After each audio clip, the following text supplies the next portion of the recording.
Ready anytime, Coach. After evaluating the film, I think we saw on film two very good football teams that played a tremendously hard-fought, physical football game. Opportunities on both sides to be significant in the game. Thought our kids competed, played, made adjustments, stayed in the moment, didn't allow frustrations or things, just kept playing, which is when you're in a heavyweight fight like that. I mean, all three phases, things are going to happen. And you kept competing, getting better, making adjustments. Our will to win, our will to compete, our ability to get better as the game went on, and things we did, I thought were there. Needed one more play. We needed one more play, and we got to. If I could say that's that 2% we got to find, and we got to keep educating, got to get it out of these guys and get it out of our staff and get to that level. But that's a very good football team we played. Hats off to them. Nothing there. But again, I thought our kids defensively, I thought we were very physical up front. Really disrupted in their run game. Did some things. Played the pass pretty well. Pressured the passer at times very well. They made a couple downfield throws and hit some go routes that allowed them to get in there, and then their field goal kicker made kicks. Thought offensively, they were disruptive on us in the first part of the game, running the football. We can get hats to hats, getting guys coming off blocks and not staying on. They're a good football team, movements and things. And then the game went on, we gradually got better at that. And then we gave Kellen time, and we were able to execute in the passing game, move the football very well in the second half, especially at the end of the first half, and had one other drive in the game.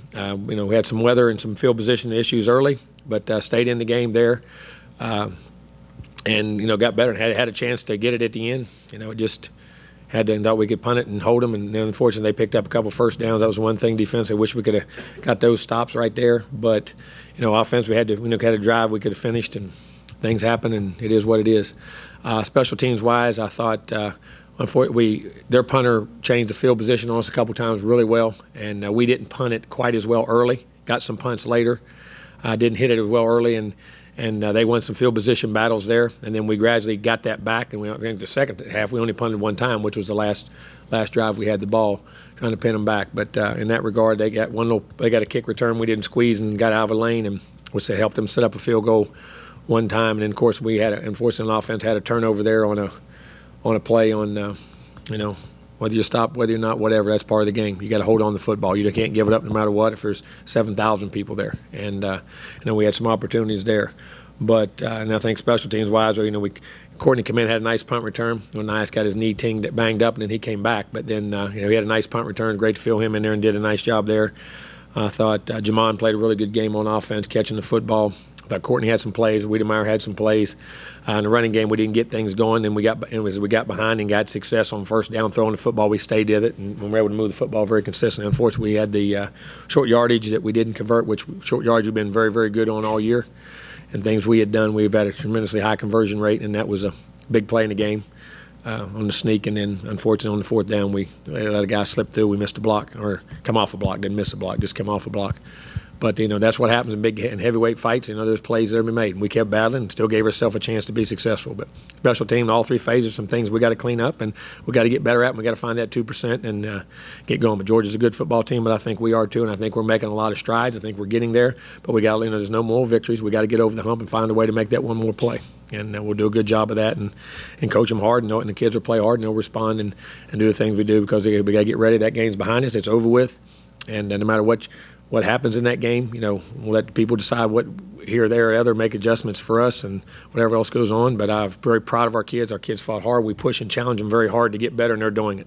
They're responding and asking everything we do. We just got to do a few little things better as coaches to help them get to that hump and get over the top of that mountain, and we'll do well. But proud of them. And got to get ready this week. We play a tremendous football team, number one team in the country, LSU. Very good football team, all three phases, offensively, dynamically, or got receivers making plays all over the board. The front's very good. Have an excellent back who can run and catch the ball. You say, does he run it better, catch it better? Yes. Very dynamic. Tight end Moss does a great job. The three receivers, 1, 2, 6, and the other guys they got, are really good players. Burrow's a heck of a player.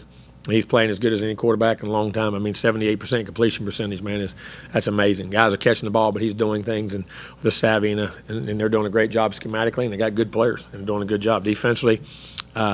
Very good players. You got 2 or 3 first-round draft picks out there on that defense right now. They got guys on the first level to affect you, the second level to affect you, and the third level to affect you. A lot of experience, a lot of things. Their kicking game is very good and very sound, good returners.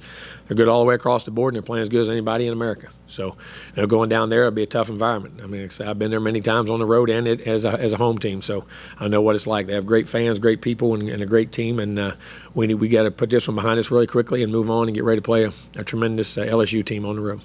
Questions? Down front, Brent.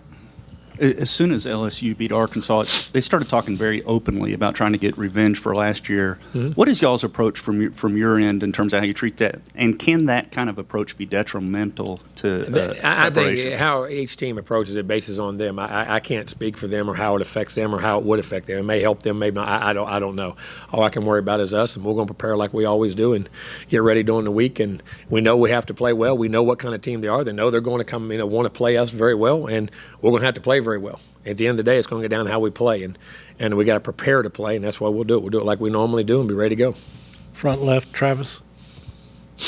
Two questions. First, 2 years ago when when the team was heading to LSU, it was a kind of a low point in the program right before you got here. Mm-hmm. How has you seen the program change from that point when you got here into heading into this game this year? Well, I don't know much about it. I didn't study it much back then. I didn't go at it. I just know from the first day I've ever gotten here.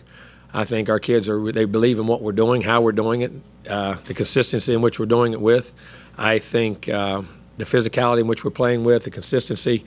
Got to learn to make some more plays, but I love the way we're competing in games. I think defensively we've played much better on running the football on offense and stopping the run on defense and becoming more efficient in all the phases of the game, I hope, and what we're getting better at. And sometimes that doesn't always show us in wins and losses, but I think it is. I think we're recruiting very well. I think we had a great recruiting class last year. I think I love the guys we're recruiting right now.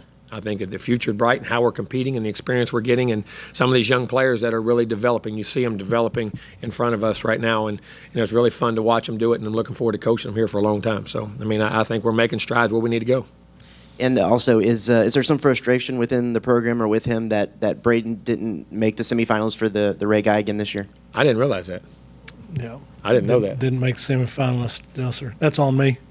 Oh, wow, I did not. I did not. When was that announced? That was last week. I swear to God, I did not know that. I apologize for that. That's my fault. I guess I assumed he would. Listen, I think the guy's as good as anybody I've ever been around, as good as out there, and I think he'll make a lot of money in this game one day. So, and I'm disappointed. I'm disappointed for him. But listen, there may be other. You say that for a guy, but obviously, listen, there's other good players out there, and you don't know. I don't mean to take anything away from them. I just know our guy's outstanding and does a great job.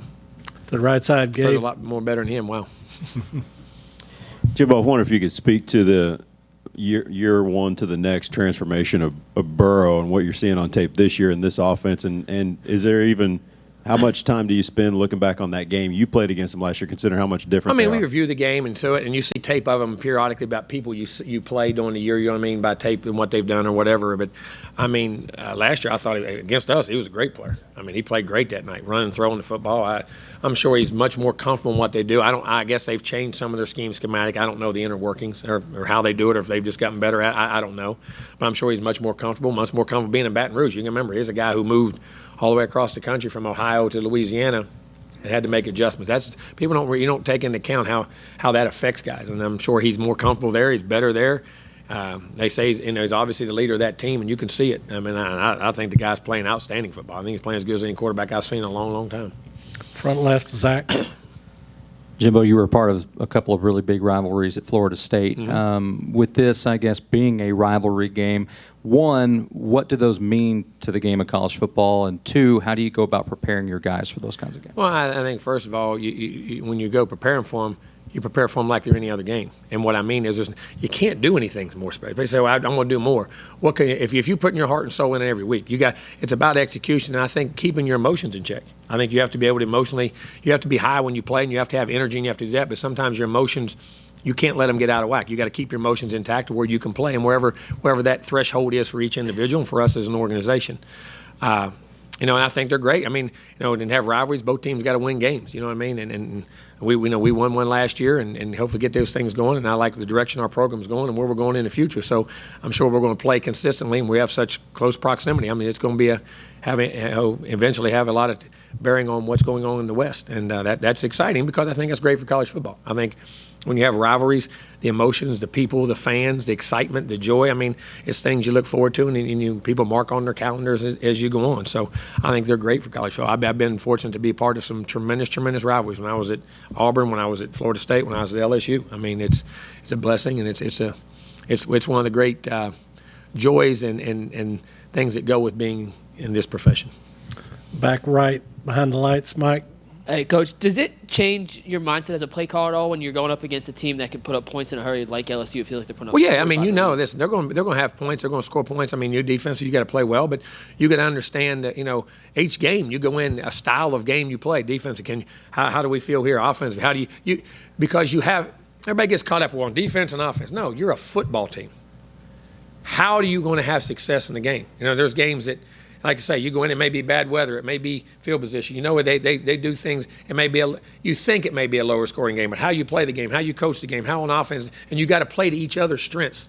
Do you need defensively, if we go fast pace, for instance, let's say, and does that leave you on the field? Are your numbers or your injuries okay? Can you handle the number of reps that would go with a fast paced offense or a slow down game or whatever it may be? We strategize that as a staff, and that's one of the first things. What do we think there? How do we feel? How do you think that approach, and how can we help you? How can you help us? You know what I'm saying? That's talked about all the time. So how you call plays is very directly involved by how the other team does, not only defensively, but how they play offensively.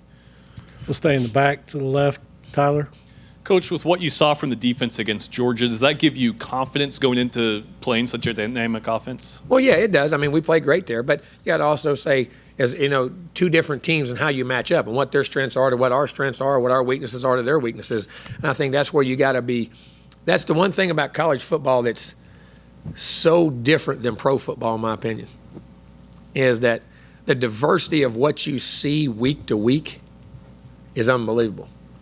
I mean, it's just why I think it's really why you saying Lamar is having so much success in pro football. You don't see that because everybody else is drop back pass, run on first down, play on. I mean, so that creates diversity. Mahomes was creating different diverse.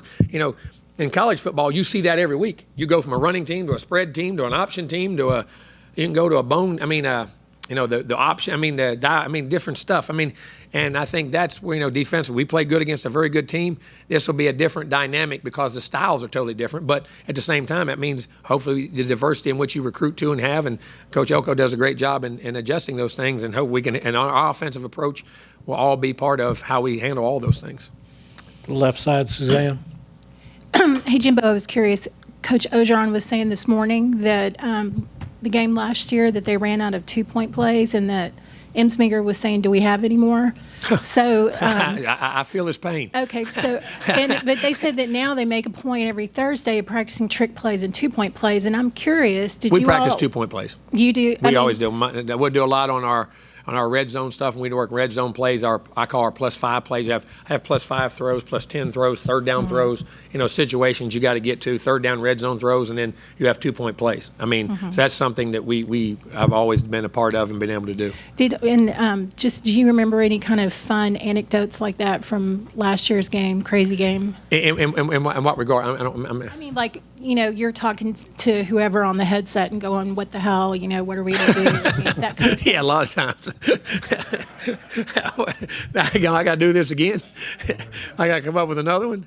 And sometimes it is, and you don't ever know. I mean, that's why I say every time you play, you gain or learn something about yourself, good or bad, in a game that hopefully you can take and process for the future in situation. I mean, no one's reading. We sat there in 7 overtimes, and in the old days you could kept kicking. You didn't have to go for 2. Now you got to go for 2 so many times, and you will now because the rule changed the game. It just turns into 2-point plays. But practicing red zone. I mean, there's stuff you can coach this game 70 years. And guess what? You'll run a situation that you've ran for 70 years and something will come up and you'll go, that's never happened ever before in 70 years. I think that's one of the things about sports and athletics, folks, that I think constantly draws us to it. We just don't know what's about to happen. You don't know the outcomes. You don't know what's there. And I think that's one of the things about sports that makes it so great in America, and why we as a country love our athletics so much. They really do. Second row, Olin, then to the left, Alex, and then Yeah, Cease. Coach, a couple of things.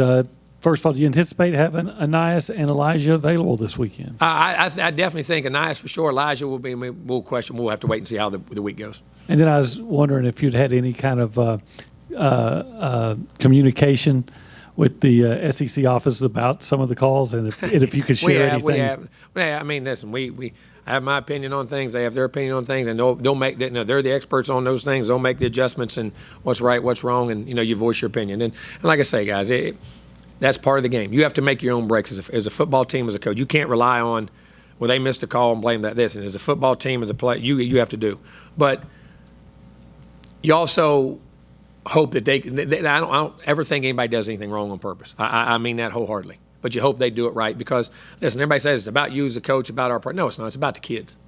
Those kids have blood, sweat, and tears for 12 games a year. But it happens in ball. Listen, missed calls, whatever it is. You have to make your own way. And the guys in the SEC office will make the adjustments and what they think is right, what they think is wrong, and they'll make the corrections with their staff. And, you just hate it for your players. I mean, but it happens in ball. It's part of football. You can't – it's not a crutch. You don't rely on it. Listen, you can't – you can't worry about the spilled milk. It's over with. You got to make your own way if you're especially going to beat good teams on the road and not let those situations get away. And we can agree. I mean, there's some things that I didn't agree with or I thought should have been called or not called. But, that happens all the time. And that's part of our game and what we have to deal with. And my job is to find a way to not let those things matter. But did they acknowledge any mistakes? Yeah, there was all. I mean, in every game when you send things in, there's acknowledged mistakes. I mean, I don't know. I mean, it's like us. Every call you make, every play that a player makes, is every player grade 100%? That just doesn't happen. You know what I'm saying? But yeah, I mean, yeah, they acknowledged some things were not that like they thought should have been called differently. But hey, that's that. Left, Alex. Hey, Coach, a couple of things. You kind of alluded to earlier how tough it is to play at Tiger Stadium. What you've been on both sides of that, coach there and on the opposing side. What to you makes it such a difficult place to play? I think it's very much like here. There's such a passion. The people there genuinely love LSU. I mean, there's a love in that state. I mean, for LSU. It's the state university. It's the flagship university. They live, eat, and breathe by it. They're having success. Those people are fun-loving, great people. Both my kids were born in Baton Rouge. I mean, I understand. I know this. I lived there for 7 years. It was a great place. It really was. And they have true passion for what they do. And they have passion for their state, their university. A lot of those kids are homegrown kids. So they have it there. They want to win. It's the environment, the atmosphere, and football is important there. And it's one of the great venues in college football, and then we're fortunate enough to be able to go play in it. I mean, it's genuine. Gotcha. And then the second one, first half of last game, it was pouring down rain at times, and there's rain in the forecast this Saturday. Mm-hmm. Do you guys do anything in particular to prepare for that? We practice with wet balls. We do drills. We throw wet balls. We do inside drills with wet balls. We snap wet balls. We punt wet balls. We kick wet balls. I mean, and now, I actually Thursday it was starting to rain a little bit. I was trying to get out there and practice and get in the rain, if it wasn't lightning, so you can practice in it. I mean, you have to go practice. And football is a game of conditions, wind, different things, you know what I mean? So we constantly, we work on, every week we do wet ball drills. In our drill, we soak the balls and snap them and handle them and run, whether it's dry or not. You always work for it. But then those weeks, as it's going to be wet, we try to do extra drills and more things with them as much as we possibly can to handle it. And that was a good thing for the most part. We had the one turnover, which was on the stand, which we got to hold on to. But as far as ball security and things like that, in a very wet, dreary day, I thought we did a pretty solid job. Unfortunately, we had the one, which is still one too many. To the left, Cease. Your false starts and delay the games. How much of that possibly was the crowd or being in the road? Noise a little bit. The first two delays, I thought we got the first one off because the rule is they look down. Because they can't see it, and they look down, and they see it go zero. They look and see if it's kind of being snapped, which I thought it was. We felt comfortable getting it off, but they said it wasn't. The second one, we went out and looked up, had time, and made it, and got the call, and they changed, and he checked real quick and thought he'd get it off and lost track of the time. It was just complete mess up. The others, which is very disappointing, because we do crowd noise. We do that a lot. Anxious, anxiety, jumped, and it was funny. It wasn't the same guy twice. It was three. It was four. Everybody took one turn, and we haven't had those, as I say. Those are self-inflicted pre-snap wounds that affect you, and those are unacceptable. They're unacceptable, and we practice them, we do them. Yeah, there's a noise in the crowd, yes, because it's just different. I mean, but listen, you play in this league, that's part of it. You can't have them. And all of them but one was by guys that had experience, which was the thing that disappointed me. And the second part, could it help playing possibly, you don't want to do it, but back-to-back games, the fact you're going on the road again after just playing on the road? Hopefully it will, that we can correct those right directly after that and get it, because you're going to be in the same kind of noise, environment, atmosphere there is. And, those things are on myself. I can't allow those things to happen, and we got to coach them better so those things don't happen. Answer your question, yes. Right side, Gabe, and then Brent. I want to ask you about Jamon. His family's all from Baton Rouge down there. He was committed there. So I want to ask you about him. At 63 catches for 840, maybe a little underappreciated regionally, nationally, but what's been the key to his emergence as an upperclassman? Let me tell you something. His character and his intelligence and his toughness. Guy's a total team guy. Smart guy, learns, can be put in different positions, do different roles, can catch it, can block, can run different routes, likes the physicality of the game, is a tough sucker. He's very competitive. He's intelligent, and he has high character. Whatever he has to do for this team, he will do, and have tremendous, tremendous respect for him as a human being. And he's one of the true leaders we have. And he's like I say, it kind of because last year he played, and remember he got hurt, and he came back, and you say, well, he only had 3 catches. Look at what he did blocking. Look at where we put him. I mean, he does so many things, as you say, if you ever run a business or somebody, you ever seen a newspaper office, there's always called those unsung heroes. Even though he's out front with all these catches, he's a guy who can go get the numbers and want to be the superstar, but he'll go do all the little things that a lot of people don't like to do and think, well, that's beneath me at times. You know what I'm saying? I'm just saying in our society. He is a true, true team guy that I can't say enough good things about. Tremendous character and tremendous human being. Brent, you'll wrap us up. Coach Ogeron talked today about the importance of recruiting Houston. How often do you cross paths with LSU in Houston, East Texas, and does that raise the stakes of this game? Yeah, I mean, I think it always is. People who are on your borders and who always, when we were at LSU, we always tried to get into Houston. We always tried to get into Texas. I mean, that was you had Louisiana, that's the closest place that had great players, you know what I'm saying? So that's always an area, and Houston's, you got 3 million people. I mean, so unfortunately, everybody in America's in Houston, Dallas and everywhere else.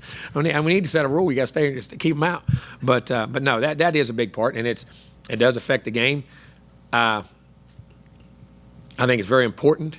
I think, it's funny, the kids today in recruiting, I'm going to say that. I think it's extremely important, and we cross paths with them quite a bit in Houston and different areas, Texas, Dallas, all over different areas, even nationally. I mean, as we're branding out more national to get kids, we bump into each other a lot. I mean, a whole lot. But it's funny how I've seen in the last, I'm going to say 30 years I've been in Division I football, 26, 28 years, whatever I'm saying. When I was at Auburn, man, whoever won that Alabama-Auburn game, it was unbelievably significant how recruiting would come into that. But in the last 10 to 12 years, they love it, they want to be a part of it, but a lot of them say, okay, they got problems. I can play there earlier. I mean, I know that sounds, it does. Or that team doesn't. It's funny how the dynamic has changed, because it used to be, hey, I'm going there and we'll win. I don't care if I redshirt a year. We're going to play and I'm going to be good, blah, blah, blah. Now it's, can I get on the field and how quick can I get out? But in that, it's very important when and I think in these games, you got to win your games. But at the same time, it's funny how recruiting, I think our society's changed a little bit in that regard. I used to see it affect recruiting, I'm talking in the 90s, early 2000s, who won games a lot of times affected a lot of that. I think it still does, because, listen, the good teams still get good players, and they're still recruiting well, and it's still about the product. But I think it's a little less now as much as it used to be years ago, if that makes any sense. Does that make any sense what I'm trying to say? Because everybody now was, what can I make? What can I do real quick? You know what I'm saying? But it's still very important. There's no doubt. All right, Coach, thanks.